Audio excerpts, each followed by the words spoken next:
नमस्कार, मैं हूं अमित और आप देख रहे हैं वार्ता प्रभात का विशेष कार्यक्रम संवाद में आज जो विषय लेकर के आए हैं हम वो कर्नाटका की राजनीति है।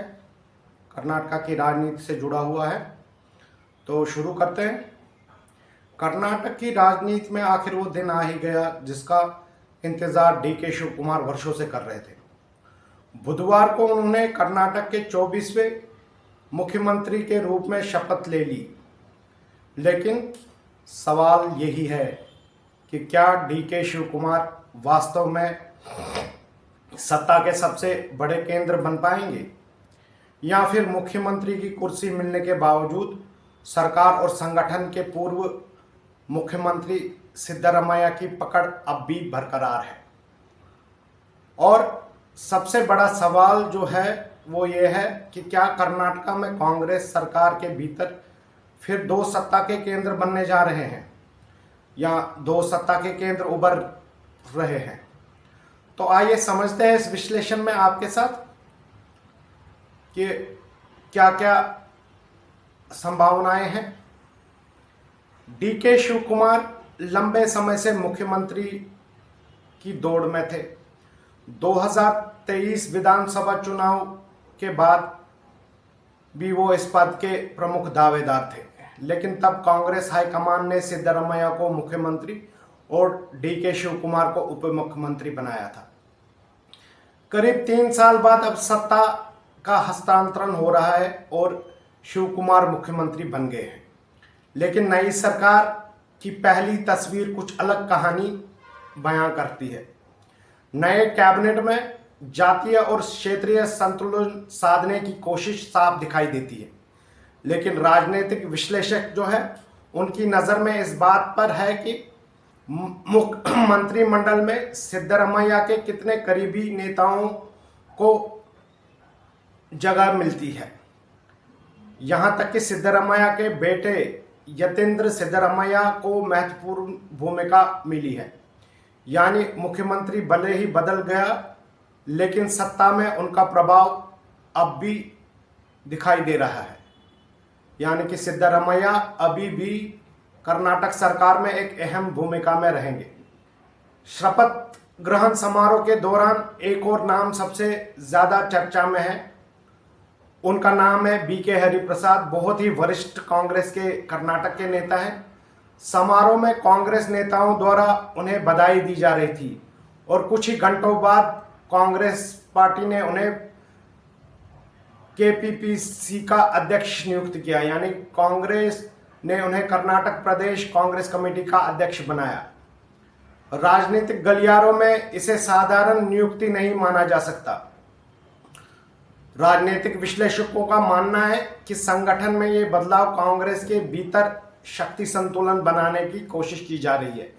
यानी सरकार एक खेमे के पास और संगठन दूसरे खेमे के पास, और यहीं से शुरू होती है दो सत्ता केंद्रों की चर्चा। यानी 2 पावर सेंटर्स होंगे, जैसा कि पहले भी होता आया है। अब बात करते हैं शिव कुमार सरकार की पहली घोषणा की। शपथ लेते ही तुरंत बाद मुख्यमंत्री ने अपनी पहली कैबिनेट बैठक में युवाओं और रोजगार को केंद्र में रखकर कई बड़े ऐलान किए। उन्होंने अपनी सरकार को युवा युग का नाम दिया। सरकार ने घोषणा की कि स्कूल से लेकर पोस्ट ग्रेजुएशन तक के छात्रों को मुफ्त बस पास दिए जाएंगे। सरकारी विभागों में खाली पदों में को भरने के लिए समयबद्ध तरीके से भर्ती प्रक्रिया शुरू होगी। राज्य भर में 10,000 भारत जोड़ो युवा क्लब बनाए जाएंगे।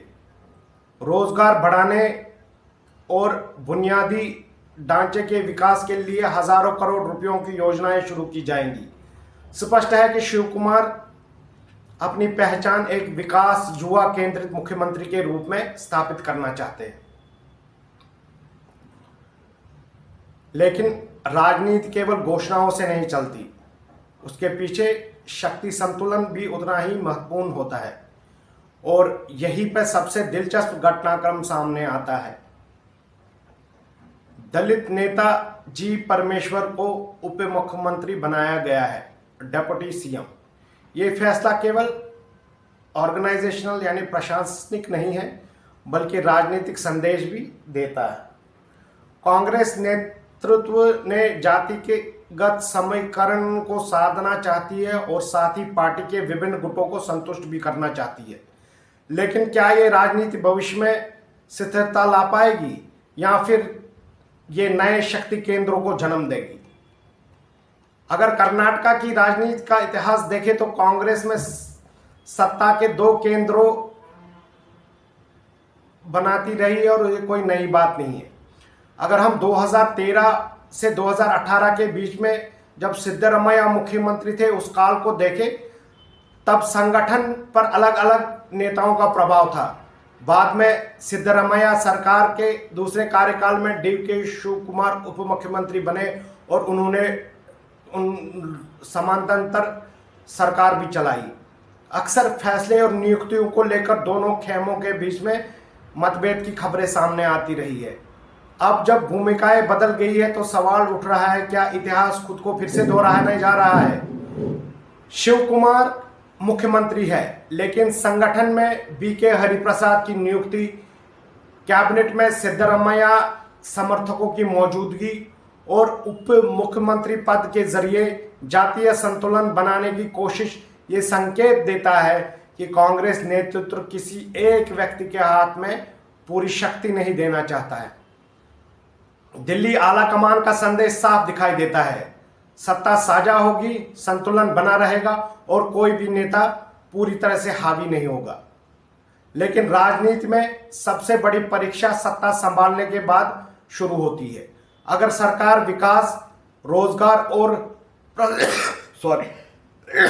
प्रशासनिक सुधारों पर सफल रहती है तो यह मॉडल कांग्रेस के लिए फायदेमंद साबित हो सकता है। लेकिन अगर गुटबाजी बढ़ी, फैसले पर टकराव हुआ और सत्ता के कई केंद्र सक्रिय हो गए, ये व्यवस्था सरकार के लिए सबसे बड़ी कमजोरी बन सकती है।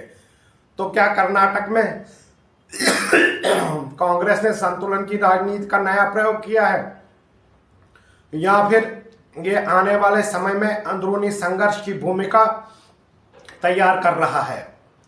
क्या DK शिवकुमार स्वतंत्र रूप से शासन कर पाएंगे? क्या वो स्वतंत्र रूप से अहम फैसले ले पाएंगे या सिद्धरामैया की छाया उनकी सरकार पे बनी रहेगी? अपनी राय कमेंट बॉक्स में जरूर दीजिए। अगर आपको ये विश्लेषण पसंद आया है तो वीडियो को लाइक करें, हमारी चैनल वार्ता प्रभात को सब्सक्राइब करें और बेल आइकन दबाना ना भूलें। तो मिलते हैं आपसे वार्ता प्रभात के इस कार्यक्रम संवाद के अगले अंक में। तब तक के लिए मुझे आज्ञा दीजिए। जय हिंद, जय भारत।